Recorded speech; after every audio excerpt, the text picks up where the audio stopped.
Shalom, giving all praise, honor, and glory to Yahweh, Bahashem, Yahushai, Bahashem, Racha, Kodash. Double honors to the apostles and elders of Great Millstone. Peace and blessings to the hopeful elect. Just gonna continue. Just gonna continue getting into the history. This video is gonna be on the fall of the Babylonian Empire. Just going into how I said in a previous video how in Daniel the seventh chapter there's history in between those breakdowns when you go into how the eagle's wings were plucked. That's going into the fall of Assyria. And then the man's heart was given to it. Babylonians came into power. So I'm just going to continue doing, want to do, add on another video just going into the fall of the Babylonian Empire. So let's just get into it and just dealing with the first character. Before we get into the meat of the things, which is the fall of the Babylonian Empire, we're just going to get into certain characters. So this first character we're going to get into our individual is Astyages. Also, he's also known as Astyages. If you hear either or, it's the same thing. So Astyages or Astyages was the last king of the Median Empire from 585 to 550 BC. The son of Cyaxares, he was dethroned in 550 BCE by Cyrus the Great. So let's get into a certain history of how he's related, how him and Cyrus the Great are connected. It says the account given by the ancient Greek historian Herodotus relates that Astyages had a dream which his daughter Mandane or Mandane gave birth to a son who would destroy his empire. Fearful of the dream's prophecy, Astyages married her off to Cambyses I of Ansan, who had a reputation for being quiet and a thoughtful prince, whom Astyages believed to be of no threat.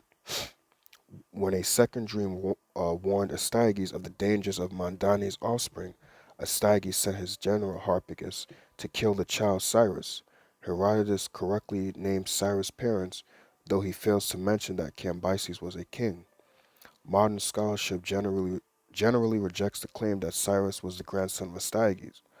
Harpagus, unwilling to spill royal blood, gave the infant to a shepherd, Mithridates, who had just given birth to a stillborn child. Cyrus was raised as Mithridates' own son, excuse me, and Harpagus presented the stillborn child to Astyages as as the dead Cyrus. When Cyrus was found alive at age 10, excuse me, sorry, Astyages spared the boy on the advice of his magi, returning him to his parents in Anshan.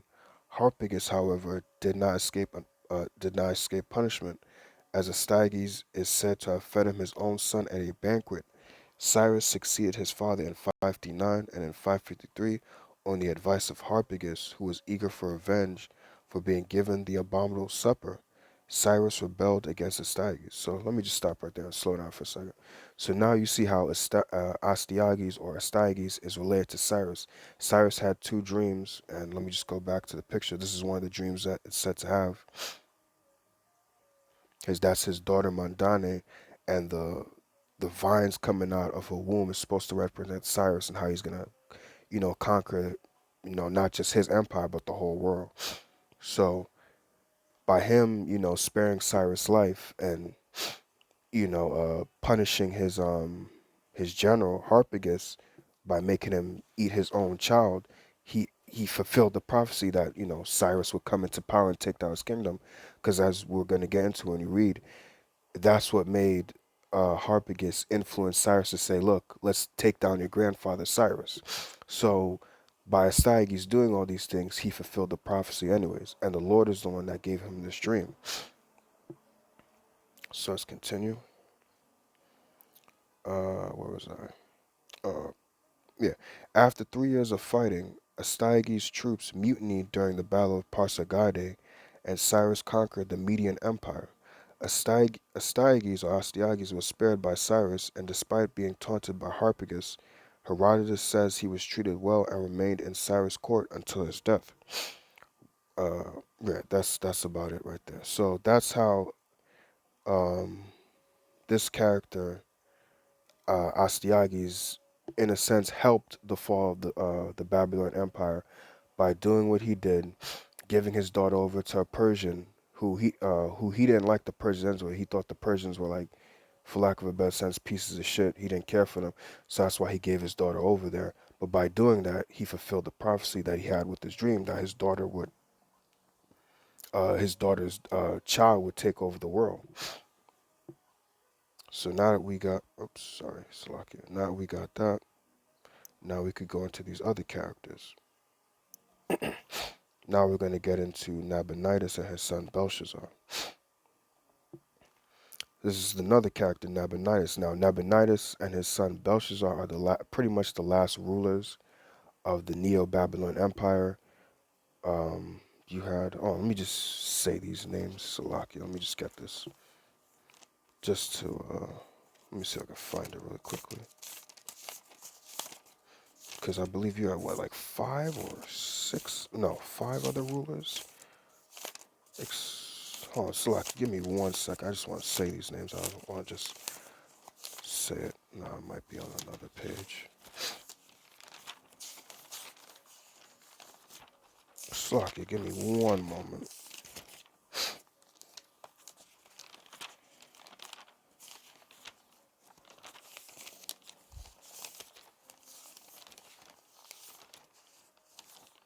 Nah, it's further in the book.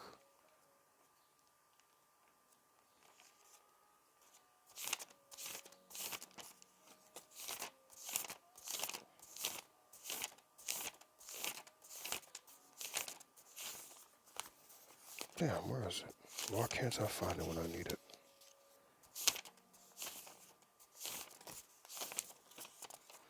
Oh, screw it. Alright, but you had a couple, I think you had about, what was it? Let me see if I can remember them off the top of my head. You had not Nabinitis, sorry. Nabopolassar, who was the first ruler of the Babylonian Empire, because it started with him. Then you had Nebuchadnezzar II. Then I believe the third was Amel Marduk, which is also translated as Evil Marduk.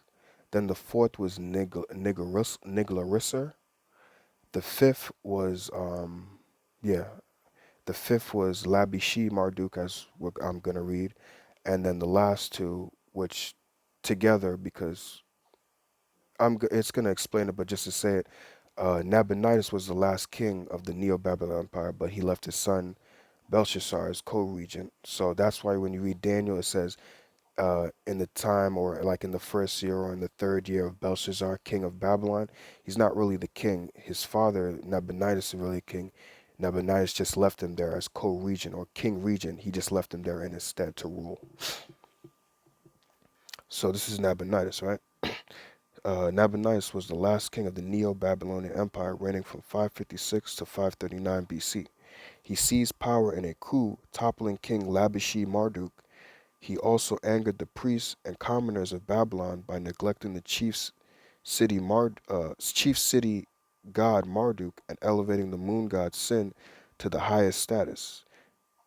Reason why he did that because his mother, I forgot his mother's name, but his mother was was a priestess to the moon god Sin. So Nabonides eventually, that's what caused the infighting between him and the priests and Nabonides, because he left Babylon to go to Haran to basically, go worship the moon god Sin, like his mother was doing, to follow in his mother's footsteps, because she was a priestess for the moon god Sin.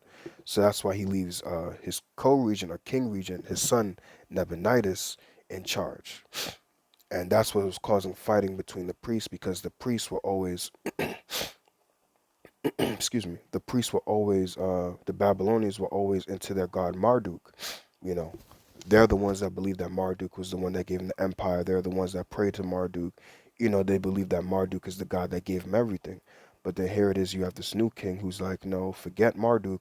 We're going to, worship this king, or I'm sorry, not this king, but this god. I'm going to worship this god. So that caused fighting between him and the priest.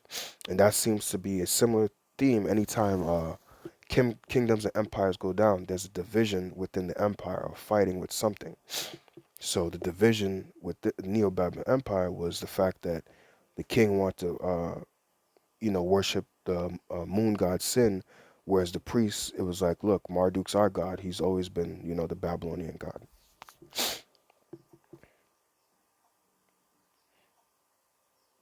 I believe I would say that's it on.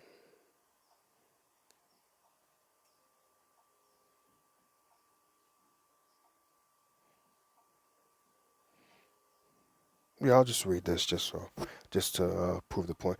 It says Nabonidus took an interest in Babylon's past, excavating ancient buildings and displaying his archaeological discoveries in a museum.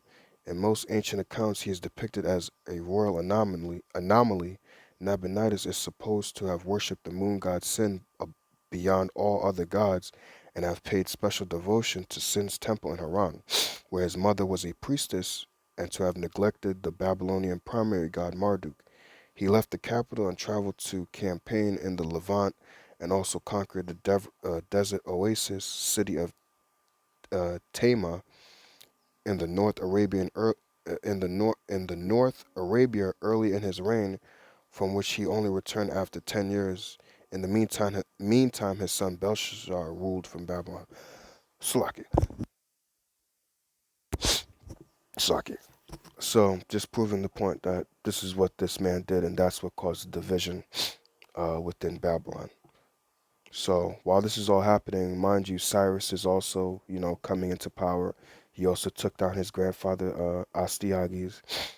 So now let's get into this character, the main character, who was the reason for the, also a reason for the fall of the Neo-Babylonian Empire, which would be Cyrus the Great.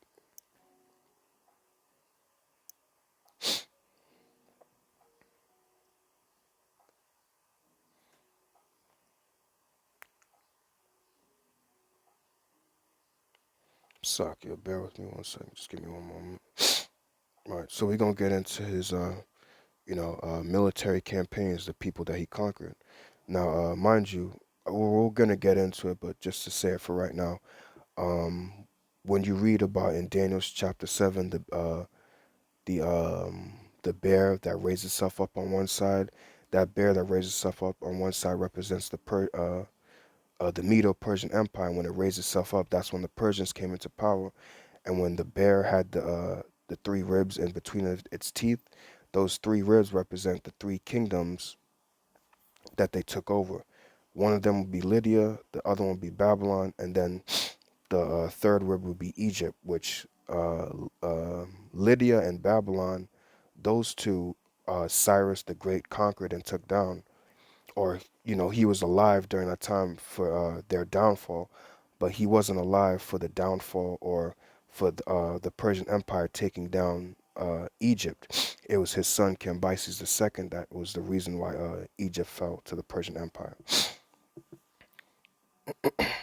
Now, the first empire obviously took down was the Median Empire, but that's not a part of the three ribs. But that is, obviously in order to make it the Medo-Persian Empire, or have the Medes and the Persians, mixed in. Obviously, he has to take down the Median Empire to gain power. So it says Cyrus the Great succeeded to the throne in 559 BC, following his father's death. However, Cyrus was not yet an independent ruler. Like his predecessors, had recognized Cyrus had to recognize Median overlordship, as Astyages, last king of the Median Empire and Cyrus' grandfather, may have ruled over the majority of the ancient Near East, from the Lydian frontier in the west to the Parthians and Persians in the east. According to the Nabinitis Chronicle, Astyages launched an attack against Cyrus, king of Anshan. According to the historian Herodotus, it is known that Astyages placed Harpagus in command of the Median army to conquer Cyrus. However, Harpagus contacted Cyrus and encouraged his revolt against Media before eventually defecting along with several of the nobility and a portion of the army. This mutiny is confirmed by the Nabonidus Chronicle. The Chronicle suggests that the hostilities lasted for at least 3 years, from 553 to 550 BCE, and the final battle resulted in the capture of Ecbatana. This was described in the paragraph that preceded the entry for Nabonidus Year 7, which details Cyrus' victory and the capture of his grandfather. According to historians Herodotus and Celestius, I hope I'm saying that right, Cyrus spared the life of Astyages and married his daughter Amytes. This marriage pacified several vassals including Bactrians, Parthians, and Saka. Herodotus notes that Cyrus also subdued and incorporated Sogdia into the empire during his military campaigns from 546 to 539 BC. So now we're going to get into the Lydian Empire, right, which is one of the one of the ribs in Daniel the seventh chapter that talks about one of the empires that he took down. So it says the Lydian Empire in Asia Minor.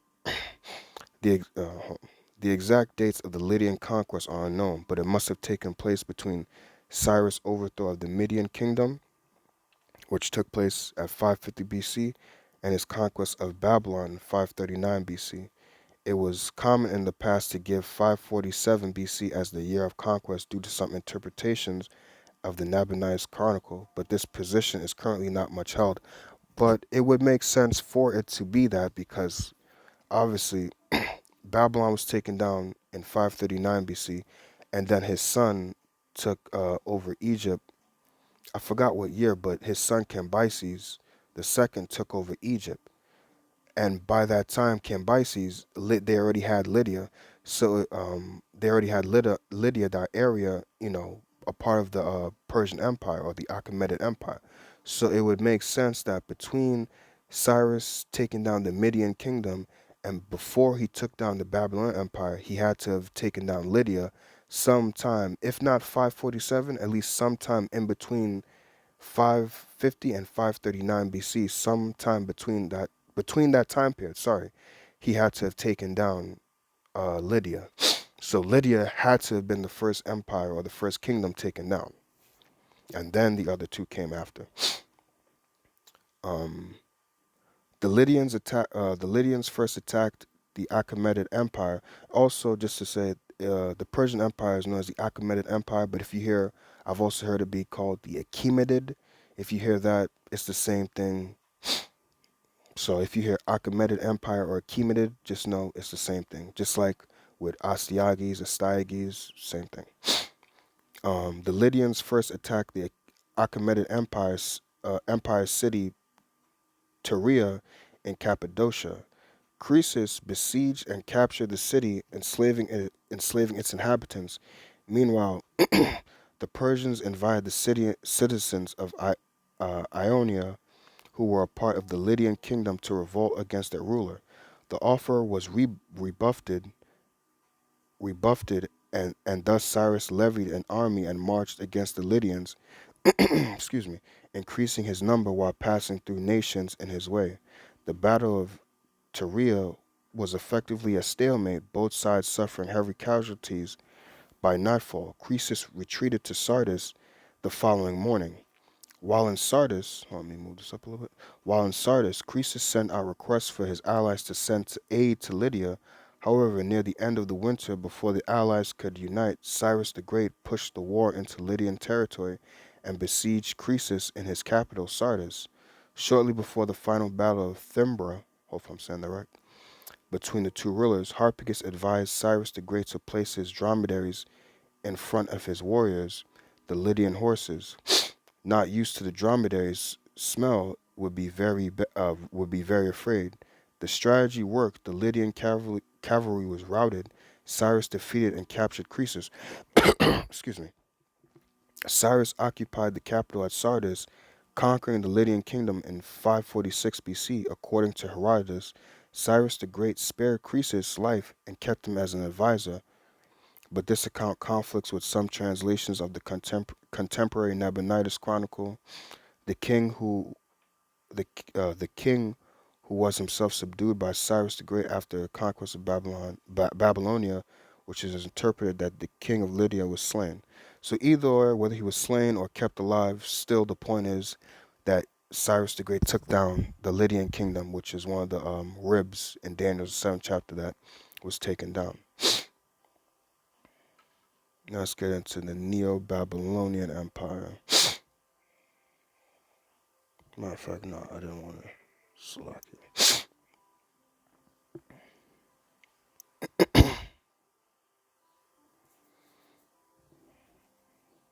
Slocky, just bear with me 1 second.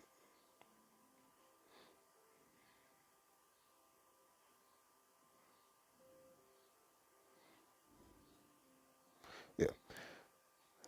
In 539 BC, Cyrus invaded Babylonia. Historical reconstruction of the fall of Babylon to Persia has been problematic due to the inconsistencies between the various source documents. Both the Babylonian Chronicles and the Cyrus Cylinder describe Babylon being taken without battle, whereas the Greek historians Herodotus and Xenophon report that the city was besieged. Now, we're just going to go according to the scriptures because when you read in Daniel, the fifth chapter, it goes into that story about how Belshazzar is, obviously the co-region or king region of Babylon. He's ruling Babylon instead of his father. And, obviously, when you read the story, Belshazzar has a party or whatever. And then the Lord sends an angel to with the finger to write on the wall, the many, many tickle, tickle, and then he gets scared from that. They call Daniel to interpret it. What does this mean? Daniel interprets it, and then the eventually it says that Belshazzar was slain. So I mean, in order for the city to for them to take over Babylon, the city obviously had to be besieged. So and if they have, and it says sorry, let me read that again. It says both the Babylonian Chronicles and the Cyrus Cylinder described Babylon being taken while battle. Yeah, because what's his name, Belshazzar was having a party, so obviously they wasn't in a war mood. So yeah, it was taken without battle and it was besieged according to the scriptures. Matter of fact, let's just go to that real quick. Because like I said, when you read Daniel the fifth chapter, it goes to it. He was having a party. He wasn't in a mindset of, oh, what if the Persians are gonna attack me? But right, it's this is I'm just gonna go to the end to the hit the point. This is Daniel chapter 5 verse 30. It says, "In that night was Belshazzar the king of the Chaldeans slain." Right, because they was drunk, they was having a party, they was having a good time, and then at the same time they also called Daniel to come and figure out why did I see a finger writing something on the wall and what does this writing mean? So they wasn't in the time for war. They wasn't getting prepared for a battle. And then it says, and Darius the Median took the kingdom, being about 62 years old. And when you read, when you go into that this word took,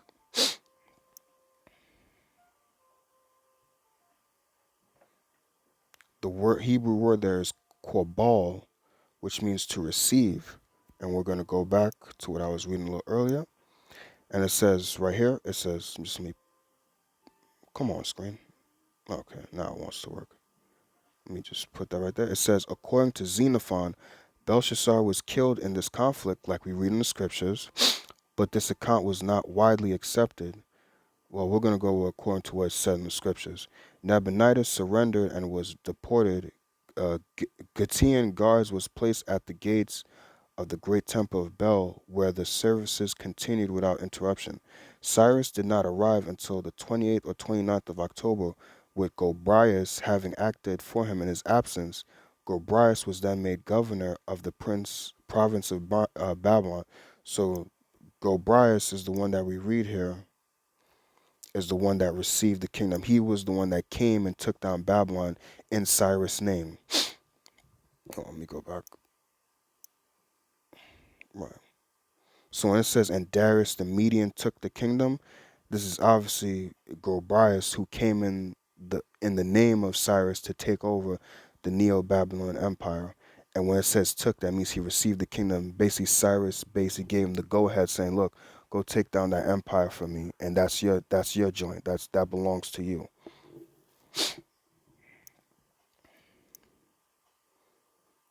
And then Babylon, like Assyria, became the colony of the Achaemenid Persian Empire in 539 BC.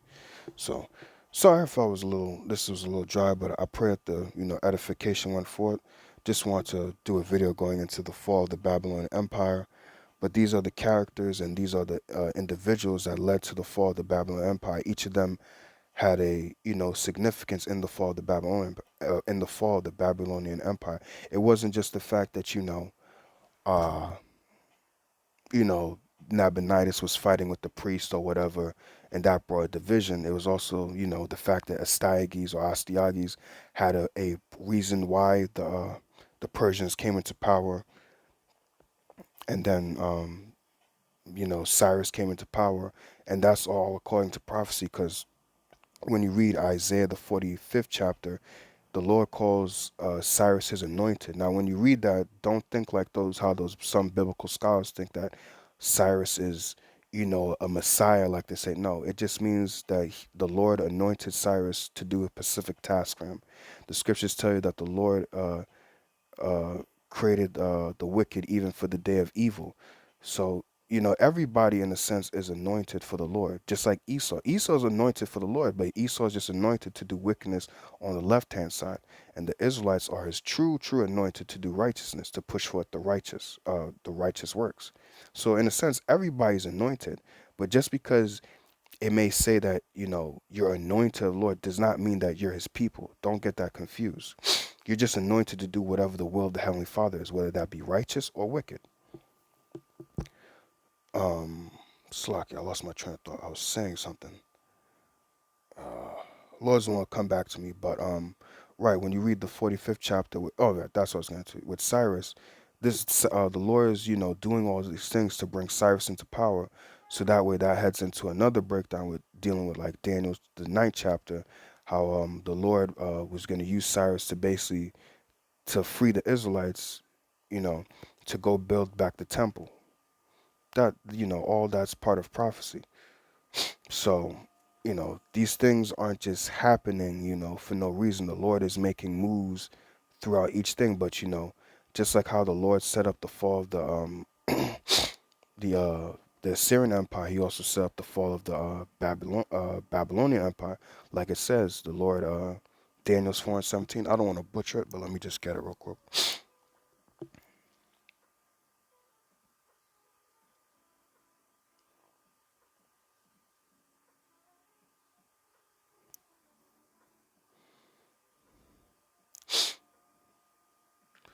All right, this is Daniel chapter 4, verse 17. This matter is by the decree of the watchers and the demand by the word of the holy ones, to the intent that the living may know that the Most High ruleth in the kingdom of men, and giveth it to whomsoever he will, and he setteth up over it the basis of men.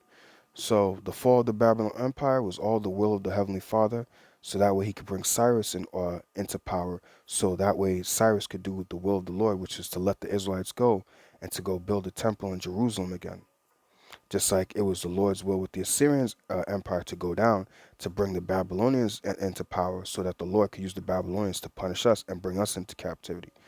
Showing you everything is the Most High's in control of everything, and everything's goes according to the plans, the will and the plans of the Most High, and He's the one that sets up people. So it's the same thing with Esau. The Most High set Esau up; He's going to take him down.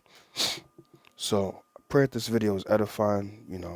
Just wanted to do another video going into the history within the scriptures of how when you break these things down, it isn't just like I've said before, it isn't just okay, this is that. There's a whole lot of history happening within that one verse or two verses explaining something. So I pray this was edifying. I pray this was pleasing unto the Most High, Yahweh Ba'Shem Yahshua, giving all honor and glory to Yahweh Ba'Shem Yahushai. Shalom.